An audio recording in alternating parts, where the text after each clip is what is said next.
মাহফিলগুলো অবস্থা এমন করতেছেন আপনারা, কয়েকদিন পরে এই দেশের আমরাই ফতোয়া দেব যে মাহফিল করা বন্ধ করা লাগবে। তার কারণ হচ্ছে মাহফিল করতে গিয়ে দিনের চাইতে, উপকারের চাইতে দিনের ক্ষতি হয়ে যাচ্ছে বেশি। বলেন ঠিক না ব্যাটি? এটা বাদ দিতে হবে। রাস্তাঘাটে হিন্দু চলে না, বৌদ্ধ চলে না, ভালো মানুষ চলে না। তাফসির মাহফিলে পক্ষের মানুষও চলে, আবার বিপক্ষের মানুষও চলে। আমি যাওয়ার সময় আমাকে ধরে, আসার সময় যখন ধরে, একটা বোরিং লাগে না? এই ট্র্যাডিশন থেকে বের হয়ে আসতে হবে। মসজিদ করবে, দেখা যায় সেখানে একই অবস্থা, রাস্তায় বসে কালেকশন। কে বলছে আপনাকে 7 তলা মসজিদ করতে হবে, টাইলস করতে হবে? মুসল্লি আছে। আল্লাহর নবী বলছেন, ইয়াতি আলান নাসি জামান, এমন একটা সময় আসবে যে সময় মাসাজিদুহুম আমিরাতুন ওয়া হিয়া খারাবুম মিনাল হুদা, মসজিদগুলো চাকচিক্যপূর্ণ হবে, মসজিদগুলো সুন্দর হবে, কিন্তু হেদায়েত শূন্য হবে, কোনো হেদায়েত থাকবে না। ও হুজুর, কে বলেছে কয়েক টাকা আপনারে দেয় আর আপনাকে ওরা রাস্তায় বসে আপনার মান সম্মান একেবারে শেষ করে দেয়? কে বলেছে আপনাকে? এদেশের ইমামদের খুব টাকা দেয়, মুয়াজ্জিনের খুব বেতন দেয়। যে বেতন দেয় ওই বেতন দেখে চলবে। ধরেন ভাই বিয়ে করে নাই, যে সুন্দর চেহারা, এখন ওই বেতনের চাকরি যদি উনি করে আর বিয়ে করতে যায়, বিয়ে দিবে? কথা বোঝাতে পারি নাই। বিয়ে দিবে? হ্যাঁ, না তো বললেন। ওই যদি হিসাব করেন তাহলে আমাদের তো বিয়ে না হওয়ার কথা, বেকার আমাদেরই বেশি। সামান্য ভাইরা, লালমনিরহাটে ওয়াজ করতে গেছিলাম, মাইন্ড করবে না, বাংলাদেশের মধ্যে গরিব এলাকা ভাই, কুড়িগ্রাম, লালমনি, এগুলা পানি এলাকা। তো ওয়াজ করতে যাওয়ার পরে বয়স্ক বুড়া মানুষ, ইমাম সাহেব আরো বুড়া, তাক ধরে নেই, এরকম হ্যান্ডসাম ওয়ান্ডারফুল বডি, এরকম লোক চলে আসে। হুজুর, এই আমাদের মুয়াজ্জিন, বিচার আছে হুজুর, আপনি আজকে প্রধান বক্তা, আপনি বিচার করবেন। তো মুয়াজ্জিনের দিকে তাকিয়ে দেখি বেচারা মুখ চোখ শুকে গিয়েছে। তাই আমি বললাম, ভাই না চা থাকলে দেন রে, খাক, আলেম মানুষ দোয়া করবে। তো ভাই কি হয়েছে? তো বলতেছে, হুজুর বড় সমস্যা, হুজুর আপনার ফতোয়ার উপরে ওনার বিচার হবে। তো কি বিচার? বলতেছে, আমাদের হুজুর সুবিধার হুজুর নয়, আপনার মতো এত ভালো হুজুর নয়। আমি নাকি এতই ভালো হলো। তো বললাম কি হয়েছে? তো বলতেছে যে আমাদের হুজুর মসজিদে সিমেন্ট রাখছিলাম আমরা, এই সিমেন্ট বিক্রি করে খাচ্ছে। বললাম ভারী দুষ্ট হুজুর তো, কয় বস্তা বিক্রি করেছে? কয় 3 বস্তা। মাশাআল্লাহ। ইমাম সাহেবকে বললাম, ভাইজান আস্তে করে কানে কানে বললাম যে কয় টাকা বেতন দেয়? এদের যে মশান, তাতে মনে হলো অনেক কিছু দেয়, কয় টাকা দেয়? তো বলতেছে, হুজুর সে কথা কন না হুজুর, এগুলো না, শরমের কথা হুজুর। তো বলেন কয় টাকা? কয় হুজুর এরা দেয় আমাকে 2600 টাকা। 2600 টাকা কি দেয়? বেতন দেয়। তো বললাম, ভাই আমিও তো হুজুর মানে তো বুঝি, কয় মাসের বাকি? একজন শুনে বলতেছে, হুজুর বাকি নয়, হুজুর বাকি নয়, হুজুরেরা খুব ভালো নয়, হাতে রাখেছি 3 মাস। হাতে রেখেছে কয় মাস? তো বললাম যে আপনাদের মসজিদে ফ্যান আছে? হুজুর ফ্যান মানে কি, এসি করবো সেই প্লেন করে রাখছি, গ্লাস প্লাস লাগিয়ে। আমি বললাম, আপনাদের ইমাম খুব ভালো, আমার মতো হুজুর যদি থাকতো এই মসজিদের ফ্যানে একটাও থাকতো না, সব কটা ফ্যান আমি বিক্রি করতাম এবং আমার জন্য এটা জায়েজ হতো। মাহফিল করতে গিয়েছিলাম বাগেরহাটে। তো ওখানে যাওয়ার পরে একজন বলতেছে, হুজুর আমাদের ইমাম সাহেবের খুব সমস্যা। কি সমস্যা? ফজরের নামাজের সময় উঠে আসসালাতু খায়রুম মিনান নাওম হুজুর কয় না। কি বেকায়দা। তো হুজুরকে ডাকলাম, ভাই এই লোকরা যে বলতেছে যে আপনাকে এটা বলেন না। তো বলতেছে, হুজুর ওই যে লোকগুলো আপনাকে বলেছে বলেন তো ওরা কি নামাজ পড়ে?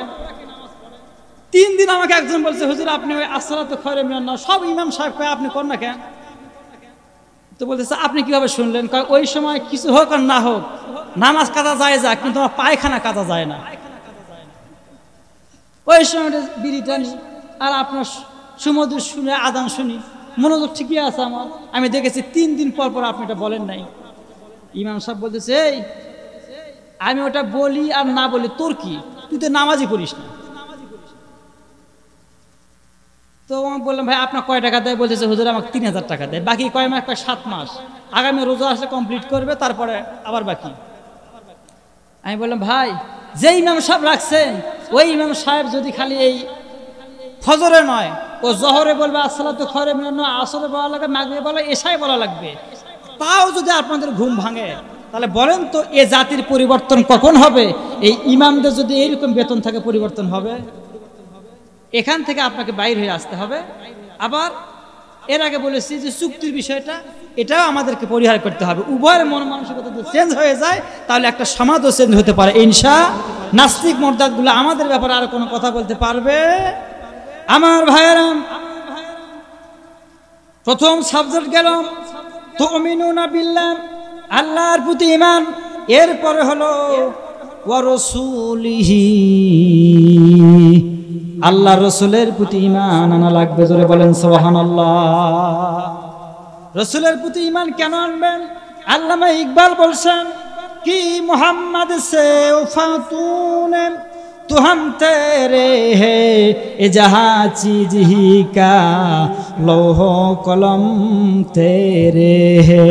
मजबूत तब হইলে ঈমান, মজবুত তব হইলে ঈমান আমার প্যারা রসুল প্রতি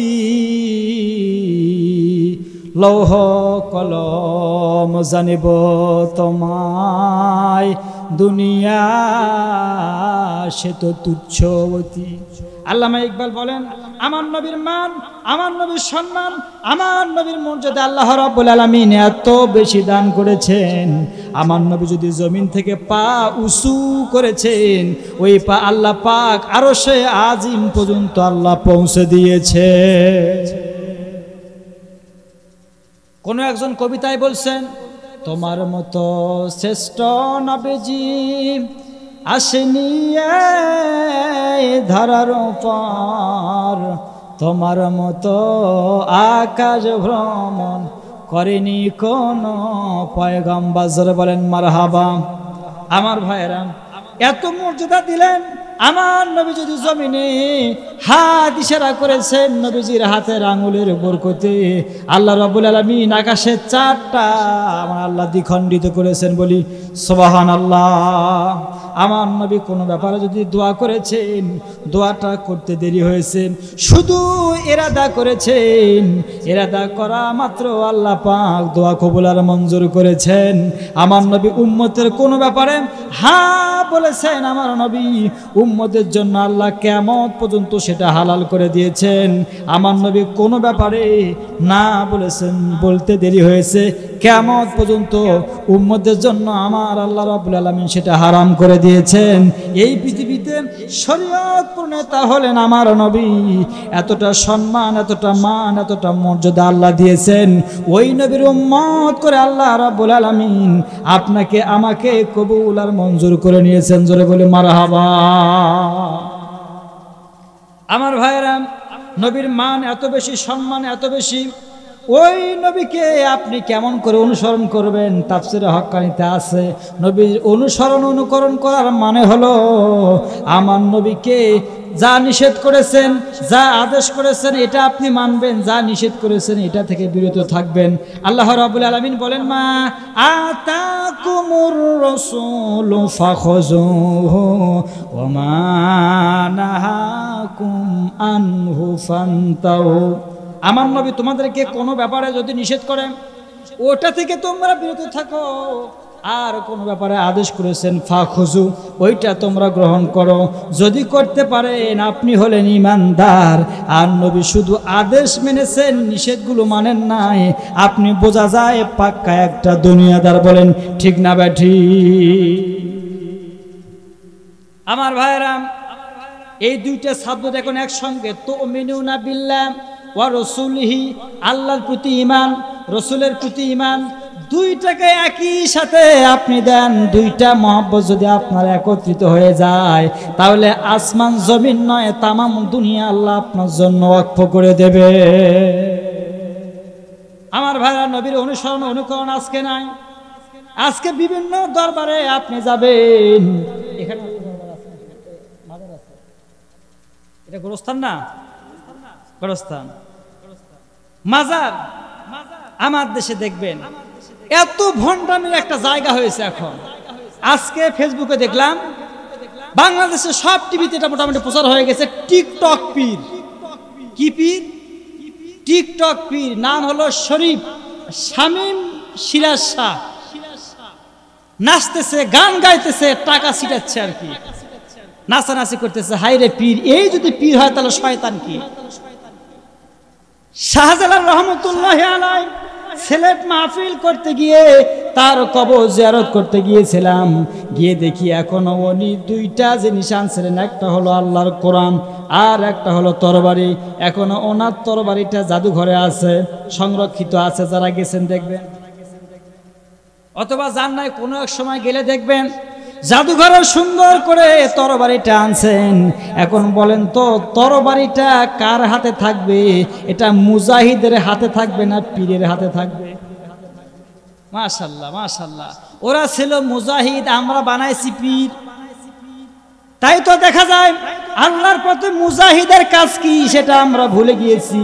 আমরা যেহেতু বানাইছি পীর, পাশে গিয়ে দেখবেন এত বড় বড় মোষ গাজা টানতেছে, আর কয় গাজা টানে রাজারা, ও বাবা শাহজালাল মোদের জন্য কুত্তা বিড়াল সব হালাল।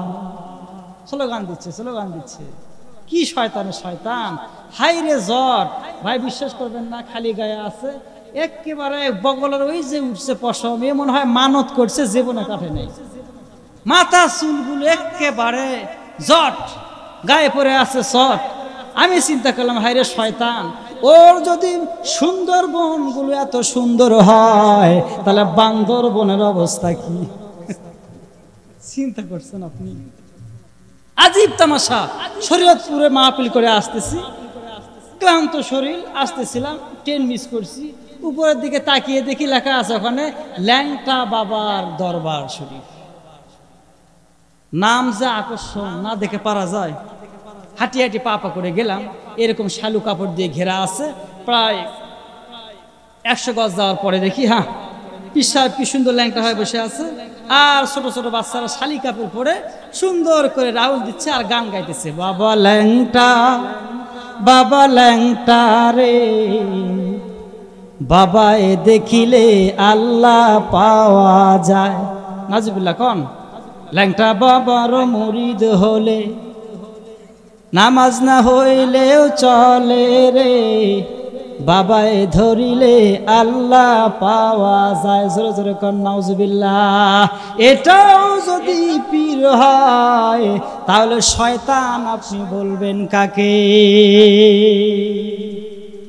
এদের উদ্দেশ্য কি? আল্লামা হালি বলছেন, ये हाल तेरा जाल है, मकसूद तेरा माल है, क्या जोब तेरा चाल है, लाखों को अंधा कर दिया, लाखों को अंधा कर दिया।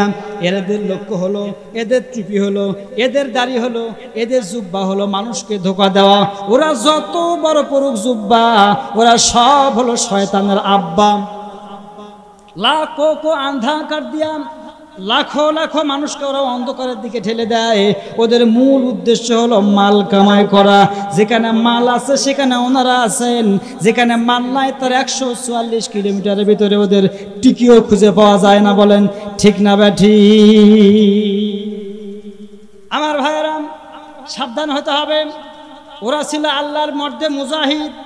আল্লামা ইকবাল বলছেন, ও দুনিয়ার মানুষ, তোমাদের কাছে দুইটা জিনিস যদি থাকে, তোমরা যদি বিজয় লাভ করতে চাও, তোমরা যদি কোরআনের সংসদ গঠন করতে চাও, কোরআনের একটা সমাজ যদি প্রতিষ্ঠা করতে চাও, ওই যে সফের কথা বলেছিলাম, আল্লাহর সমাজ বিনির্মাণের জন্য কাতারে কাতারে হয়ে আপনি দাঁড়িয়ে যাবেন।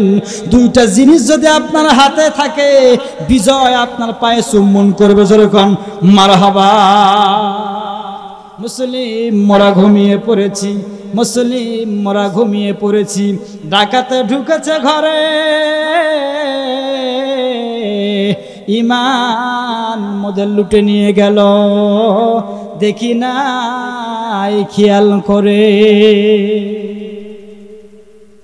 এই মুসলমান আজকে ভুলে গিয়েছি। আল্লামা ইকবাল বলছেন, ও মুসলমান আসো, আমি তোমাদেরকে বিজয়ের ইতিহাস শোনাই। মুসলমানদের বিজয় হবে তখন, আ তুঝে বাতাও তকদীরে উমম কা শমশির সিনা আওয়াল তাউ সোর বাবখির। ও মুসলমান, তোমার এক হাতে যখন আল্লাহর কালাম কোরআন যখন তোমার হাতে আসবে, আর এক হাতে তোমার মজলুমের পক্ষে জালিমের বিরুদ্ধে যখন তোমার তরবারি উঠে যাবে, এক হাতে কোরআন এক হাতে তরবারি যখন আসবে, তামাম পৃথিবীতে মুসলমানদের পায়ের নিচে বিজয় চলে আসবে। জোরে বলেন মারহাবা। আজকে মুসলমান তরবারি ছেড়ে দিয়েছে, গান ধরেছে, গায়িকা নায়িকা ওদের পিছনে দৌড়ায়। বলেন ঠিক না বে ঠিক? সে গানও তো আর গান নাই। চাচার সময় গান শুনতো, মনে বড় আশা ছিল যাব মাদিনা। আব্দুল আলিমের গান, বাংলার মুকুটহীন সম্রাট শিল্পী আব্দুল আলিম গানগুলো গাইল। আর কতকাল ভাজব আমি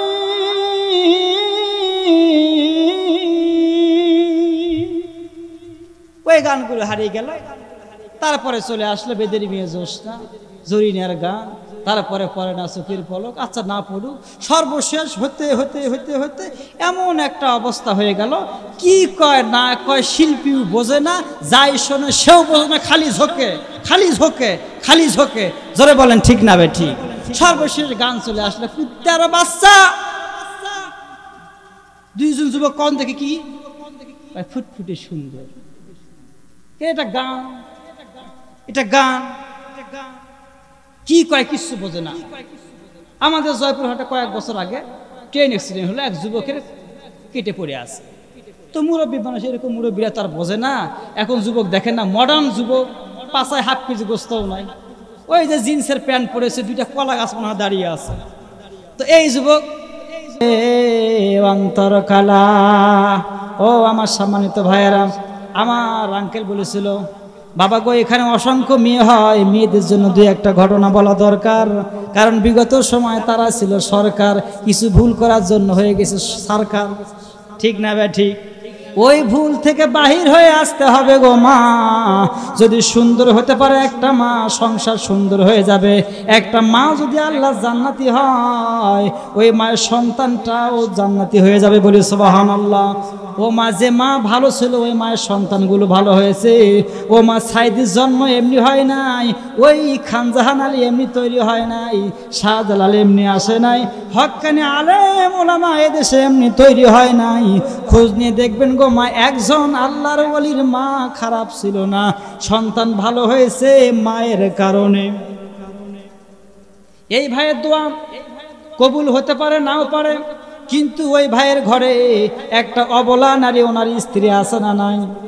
ভাইয়ের কামায় যদি হারাম হয়, এজন্য হিসাব ওনাকে দেওয়া লাগবে, কিন্তু ওনার বউয়ের জন্য খাওয়া হালাল। তার মানে বউটা আমার কামায় যত হারাম হোক, আমার বউ সব সময় হালাল কামাই খায়। আল্লাহর বান্দি হালাল যেহেতু খায়, ইবাদতের পূর্ব শর্ত হলো হালাল খাওয়া।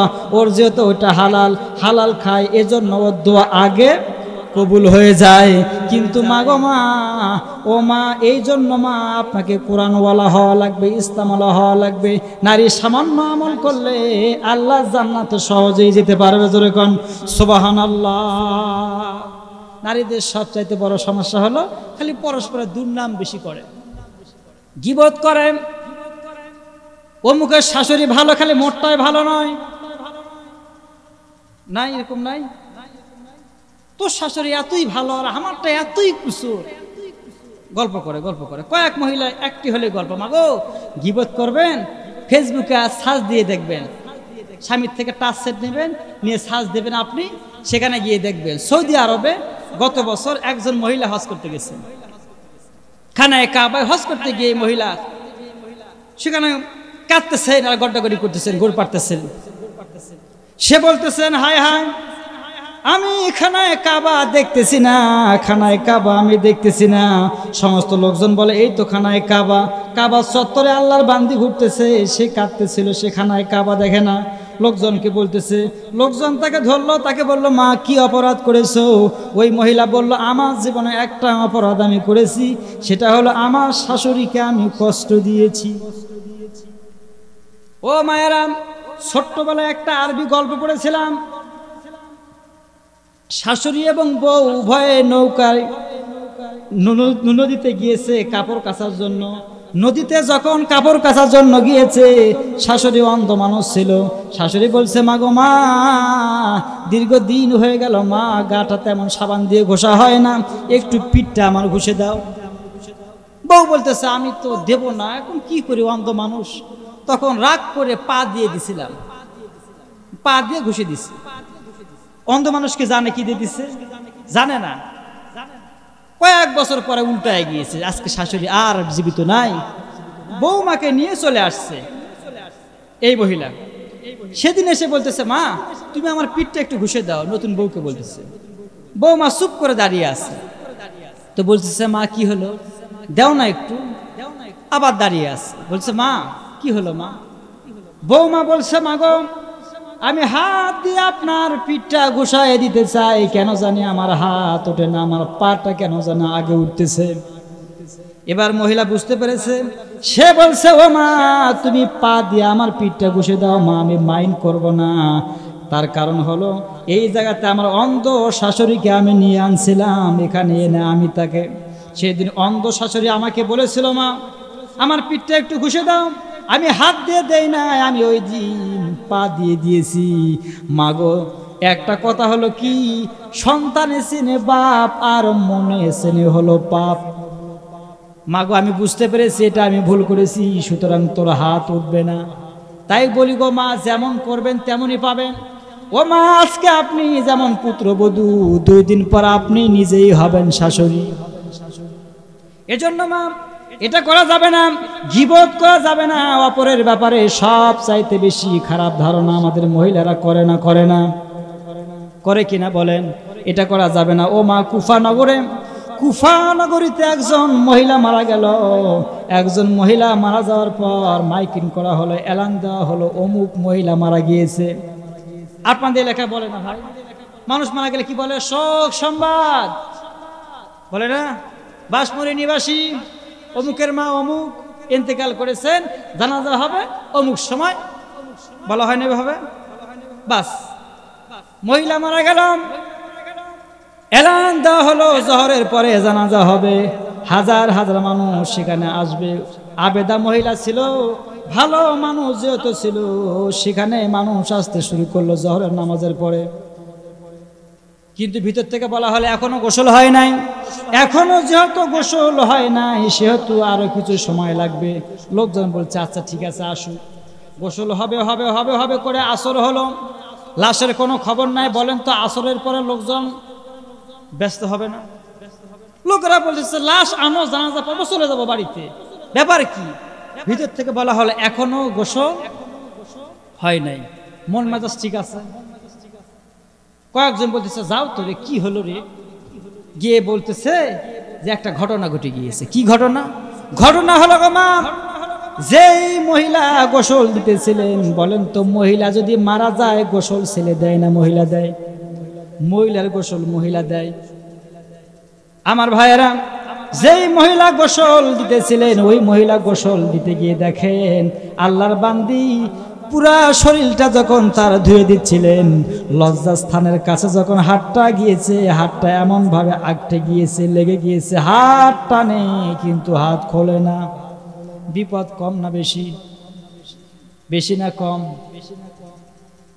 হাত খুলতেছে না, কি বিপদ? তখন লোকজন বলতেছে, কি করা যায়? বুড়োরা বসেছে, যুবকেরা বসেছে। যুবকদের রক্ত নরম না গরম? যুবকরা বলছে, এটা কোনো কথা হলো? ওর হাত কেটে দাও, এত সময় আছে না কি শোনার, হাত কেটে দাও, ওটা বুড়ি মানুষ, কয়দিন আর বাঁচবে। আর কিছু যুবক বলতেছে, না রে না, হাত কাটা হবে না, ওটা বুড়ি মানুষ, ওটা থিয়ার কি হবে, ওটাকে ঢুকে দাও। কি বেকার জানা। কিছু বৃদ্ধ মানুষ ছিল, তারা বলছে, না এটা কেমন কথা, একটা জীবিত মানুষের সঙ্গে একটা মৃত মানুষ একই সঙ্গে কবর দেওয়া যায় না, না না না, এটা হতে পারে না। তো কি করা যাবে? লোকজন তখন বলছে, একটা কাজ করা যায়, সেটা হলো এই সময়ের বড় ইমাম, আমাদের মাঝে বড় ইমাম, ইমামে আজম আবু হানিফা রহমতুল্লাহি আলাই এখনো জীবিত আছে। এত বড় আলেম, তার কাছে আমরা যাব, তার কাছে আমরা আমাদের সমস্যার কথাগুলো বলবো, আমাদের ইমাম সাহেব যা বলে সেটার উপরে আমরা আমল করব। জোরে কোন মারহাবা। ওগো রহমান, কে বুঝিতে পারে তোমার শান। কি বেকায়দা!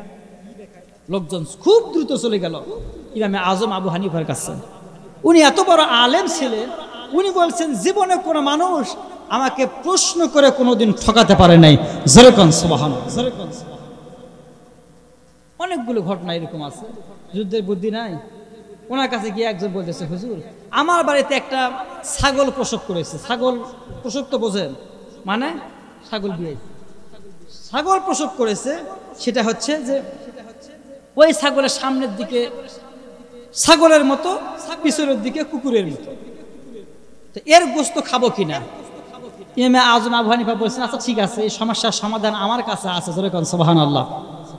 এখন উনি বলছে এক কাজ করবা, দুইটা বাটি নিবা, একটা বাটিতে কিছু লতা পাতা নিবে, ঘাস নিবে, আর একটা বাটিতে গোস্ত নিবে, রক্ত নিবে, হাড় হাড্ডি নিবে। ওর সামনে ধরবে। ও যদি ঘাস খায়, লতা পাতা খায়, তাহলে বুঝবে এটা ছাগলের জাত, আল্লাহর নামে জব করবে, কুকুরের অংশ কেটে ফেলে বাকিটা খেয়ে ফেলবে। আর যদি রক্ত মাংস এগুলো খায়, তাহলে বোঝা লাগবে এটা কুত্তার জাত, এটা কুকুরের জাত, যেহেতু এমনি জব করে পুঁতে ফেলে দিবে। এই লোক বাড়িতে গিয়ে বউকে বলছে, শোন, ঘাস লতা পাতা নিয়ে, আর আমি এটাতে হাড় হাড্ডি রক্ত নিলাম। নিয়ে গিয়ে ছাগলের সামনে ধরেছে। ছাগলও এত বেকায়দা ছাগল, আর শিক্ষিত ছাগল, ছাগল দুইটাই খায়। বেকায়দা না কায়দা? বেকায়দা না? সমস্যা কমলো না বাড়লো? এসে বলছে, হুজুর আপনি কি সমস্যার সমাধান করে দিলেন, এ তো সমস্যা আরো বেশি হলো। ইমাম আজম বলছেন, বাবা ওই সমস্যার সমাধানও আমার কাছে আছে, বুঝে থাকলে বলেন না সুবহানাল্লাহ। সেই ইমামের কাছে এসে বলতেছেন, ওগো আমাদের ইমাম, আপনি বড় ইমাম, আপনি আমাদের বলুন, এই সমস্যা হয়ে গিয়েছে, মহিলা মারা গিয়েছে, মহিলাকে গোসল করে দেওয়ার জন্য যেই মহিলা গিয়েছে, ওই মহিলার হাতটা এমন ভাবে আটকে গিয়েছে, লেগে গিয়েছে, হাতটা টানা হয় কিন্তু হাতটা খোলে না, বিপদ কম না বেশি? ইমামে আজম বলছো, বাবা এটা তো কোনো বিপদই নয়, এটা কোনো বিপদই নয়। আমার 11 বছরের ছাত্র আবু ইউসুফ গিয়ে সমস্যার সমাধান দিবে। যেরকম সুবহানাল্লাহ। কয় বছরের ছাত্র? কোথাও পাওয়া যায় 11, কোথাও পাওয়া যায় 13 বছর বয়স। 13 বছরের সন্তান সমাধান দিবে, এটা কি মানা যায়? কিছু লোক আছে না, মাদ্রাসার ছাত্র দেখলে নাক ছিটকায়। আমরা যখন ছোটবেলায় পড়ছি, কোথায় পড়ে? মাদ্রাসায়। ছোটটা জীবন নষ্ট, কি করে খাবে, কি করে আমরা খাবো, সেই চিন্তা ওদের। চিন্তা করছেন আপনি? কি করে আমরা খাবো, ওদের চিন্তা।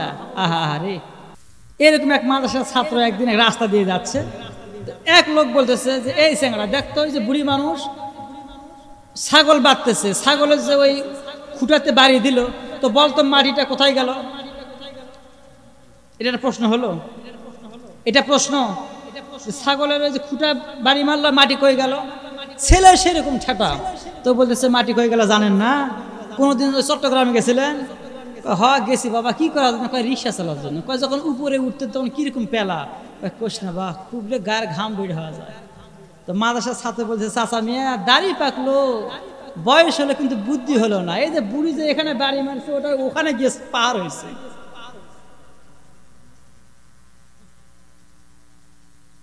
মাদ্রাসার ছাত্র দেখলেই কিছু মানুষ এমনি মাথা কাজ করে না। কি করে খাবে, কি করে খাবে আপনি জানেন না? হুজুরগুলোর দিকে তাকান, বেতন কম হয় ভাই হোক, একটু আগে বলছিলাম কম বেতন দেয়, কিন্তু একটা কাজ খুব ভালো করে, মুয়াজ্জিনের জন্য কয় এই বাড়ি খাবি, ওই বাড়ি খাবি, প্রতি 1 মাসে ঘুরে চলে আসবি। হুজুরও খায়। এখন যে বাড়িতে যায়, খাবার খারাপ না ভালো? খালি ভালো। আমার বাড়িতে এরকম হয়, যেদিন ইমাম পরে ওই দিন আমারটা বলে যে, শোনো আজকে কিন্তু মুয়াজ্জিন খাবে, তো খাক, আমার বাচ্চা কাছে তো আছে, ওরা যা খাবে ও সেটাই খাবে। কয় না, স্পেশাল লাগবে, মানে কিছু এনে দেওয়া লাগবে, আলাদা কিছু থাকাই লাগবে, তাছাড়া হুজুরকে দেবে না। হুজুরেরা বেশ চালাক। হুজুর দেখলো যে এবারে সেবারে খেতে খেতে খেতে খেতে 1 মাসে একদিনও খারাপ খাওয়া হয় না। একদিনও খারাপ খাবার আমি খেলাম না। আমার বাড়িতে একটা বান্দি আছে, আল্লাহর বান্দির আবার আলু ভর্তা ছাড়া কিচ্ছু জোটে না। হুজুর তখন বুদ্ধি করলো কি করা যায়।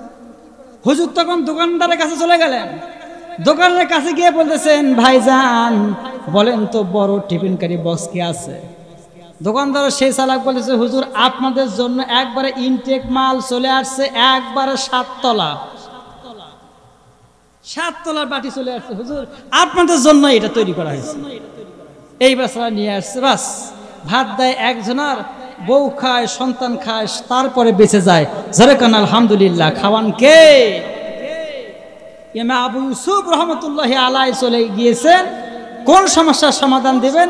ওই যে হাতটা যেখানে লেগে গিয়েছে সেই সমস্যার সমাধান দিবেন ইমাম আবু ইউসুফ রহমতুল্লাহি আলাইহি।